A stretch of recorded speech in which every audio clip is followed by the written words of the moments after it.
গল্প সাদা গাভীর হিংসা। এক পাহাড়ে ঘেরা সবুজ তৃণভূমির পাশে ছোট্ট এক গ্রাম ছিল। সেখানে গোপাল নামের এক চালাক কৃষক বাস করতেন। গোপাল ছিলেন খুব মেধাবী এবং পরিশ্রমী। তিনি গরু পালন করতেন এবং দুধ বিক্রি করে সংসার চালাতেন। তার ছিল একটি সাদা গাভী। নাম ছিল গৌরী। গৌরী ছিল খুবই শান্ত, দুধও দিত প্রচুর। গোপাল গৌরীকে খুব ভালোবাসতেন এবং প্রতিদিন সকালে তাকে যত্ন করে খাওয়াতেন, গোসল করাতেন। একদিন গোপাল ভাবলেন তার আরও দুধের প্রয়োজন। তাই তিনি বাজার থেকে আরেকটি গাভী কিনে আনলেন। নতুন গাভীটি ছিল কালো। নাম দিলেন কালিনী। কালিনীও খুব সুন্দর, স্বাস্থ্যবান এবং দুধও দিত প্রচুর। গোপাল নতুন গাভী পেয়ে খুব খুশি হলেন। কিন্তু গৌরী মোটেই খুশি হল না। গৌরী মনে মনে ভাবল, এতদিন গোপালের একমাত্র ভালোবাসা সেই ছিল, কিন্তু এখন তার প্রতিদ্বন্দ্বী এসে গেছে। গোপাল এখন কালিনীকেও সমান যত্ন নেন, তাকে আদর করেন, খাওয়ান, গোসল করান। এতে গৌরী মনে মনে কষ্ট পেতে লাগল। ধীরে ধীরে সেই কষ্ট রূপ নিল হিংসায়।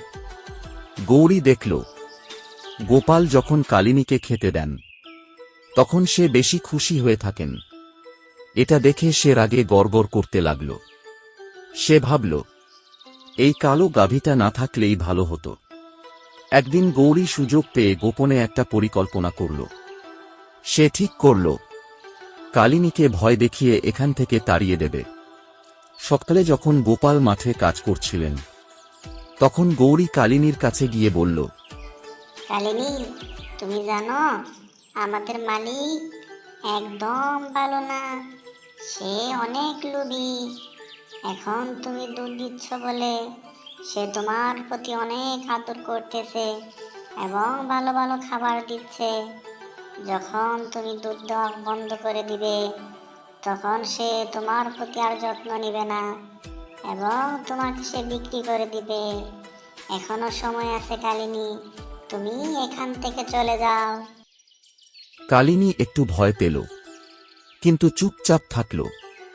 পরের দিন গৌরী নতুন এক চালাকির আশ্রয় নিল।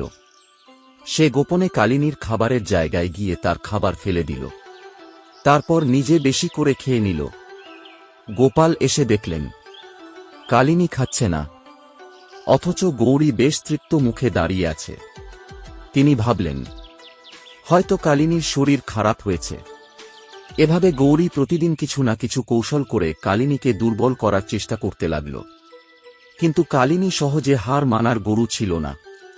সে বুঝতে পারল গৌরী ইচ্ছে করেই তার সঙ্গে এমন আচরণ করছে। কিন্তু সে রাগ করল না, বদলা নিল না, বরং ধৈর্য ধরে গোপালের প্রতি তার ভালোবাসা ও বিশ্বস্ততা বজায় রাখল। একদিন গভীর রাতে হঠাৎ করে খামারে আগুন লেগে গেল। শুকনো খড় দ্রুত জ্বলে উঠল। গোপাল তখন ঘুমিয়েছিলেন। আগুন দেখে কালিনী জোরে জোরে ডাকতে লাগল। গৌরী ভয় পেয়ে গেল, কিন্তু কিছুই করতে পারল না। কালিনী তখন ছুটে গিয়ে গোপালের দরজায় লাথি মারতে লাগল। গোপাল ঘুম থেকে উঠে আগুন দেখে দ্রুত পানি আনলেন। তিনি কালিনীকে দেখে বুঝতে পারলেন যে এই বিপদ থেকে তাকে সেই রক্ষা করেছে। পরদিন সকালে গোপাল গৌরীর সব কৌশল বুঝতে পারলেন। তিনি দেখলেন কালিনী সবকিছু সহ্য করেও কখনো খারাপ কিছু করেনি, বরং তার জীবন বাঁচিয়েছে। তিনি গৌরীকে ডেকে বললেন, গৌরী, ও গৌরী, তুমি হিংসা করো না। হিংসা করলে নিজেরই ক্ষতি হয়।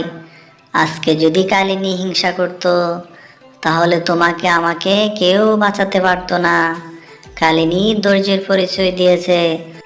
তোমার উচিত কালিনীর কাছে ক্ষমা চাওয়া এবং কালিনীকে ভালোবাসা। দুজনে মিলেমিশে থাকো, তাহলে অবশ্যই ভালো হবে।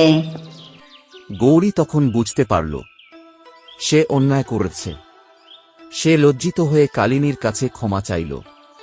এরপর থেকে তারা দুজন পরস্পরের বন্ধু হয়ে গেল এবং খামারে সুখে শান্তিতে বসবাস করতে লাগল। গল্পের শিক্ষা: হিংসা কখনো ভালো ফল দেয় না, বরং ধৈর্য ও ভালোবাসা দিয়ে সব জয় করা যায়।